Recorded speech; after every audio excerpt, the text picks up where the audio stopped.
Tahun 2017, seorang mahasiswa keperawatan bernama Laras menjalani program magang di sebuah rumah sakit tua di Jawa Tengah. Rumah sakit ini masih aktif, tetapi sebagian bangunannya sudah jarang dipakai. Salah satunya adalah gedung lama di bagian belakang yang menyimpan ruang jenazah di lantai bawah tanah. Sejak awal, para senior sudah memperingatkan kalau jaga malam, jangan sekali-kali lewat lorong ke ruang jenazah sendirian.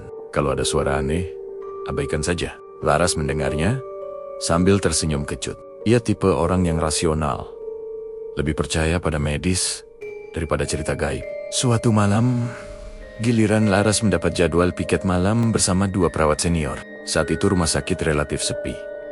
Hanya ada beberapa pasien di bangsal. Sekitar pukul 1 dini hari, seorang pasien meninggal dunia. Sesuai prosedur, jenazah harus segera dibawa ke ruang jenazah. Laras ditugaskan membantu mengantar bersama seorang perawat senior. Mereka mendorong brankar melewati lorong panjang menuju ruang bawah tanah. Lampu lorong berkelap-kelip, cat dinding sudah kusam.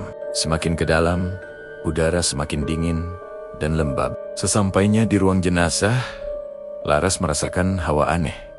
Campuran bau formalin, darah, dan sesuatu yang sulit dijelaskan. Seperti aroma busuk yang menempel di hidung. Ia berusaha profesional, membantu memindahkan jenazah ke meja pendingin.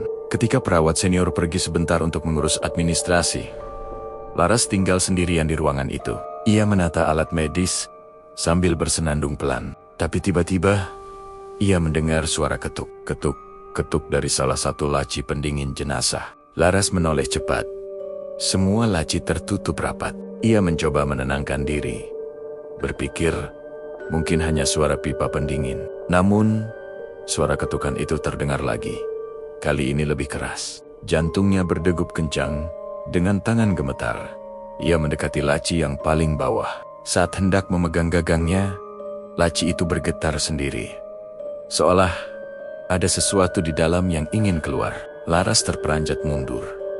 Lampu ruangan mendadak redup. Dari sudut matanya, Laras melihat bayangan putih melintas cepat di belakangnya. Ia menoleh, tapi ruangan kosong. Hanya deru pendingin yang terdengar. Ia buru-buru keluar, namun pintu besi ruang jenazah tertutup rapat. Ditarik sekuat tenaga pun tidak bisa dibuka. Saat itulah, ia mendengar suara lirih seperti suara perempuan menangis, berasal dari arah meja otopsi. Dengan tubuh gemetar, Laras menoleh. Ia melihat samar-samar sosok perempuan berpakaian pasien rumah sakit.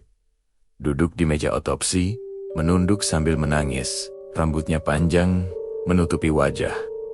Laras terpaku. Tiba-tiba, sosok itu menengadah. Wajahnya pucat, penuh luka jahitan.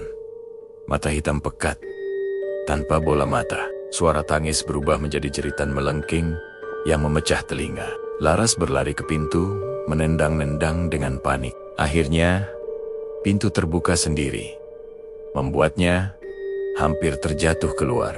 Begitu ia menoleh ke belakang, ruangan sudah kosong kembali. Seolah tidak terjadi apa-apa. Perawat senior yang kembali terkejut melihat wajah Laras pucat pasi. "Kenapa? Kamu lihat sesuatu ya?" tanyanya serius. Laras hanya menggeleng, tidak sanggup bercerita. Kejadian itu membuat Laras trauma. Malam-malam berikutnya, ia selalu menghindari ruang jenazah.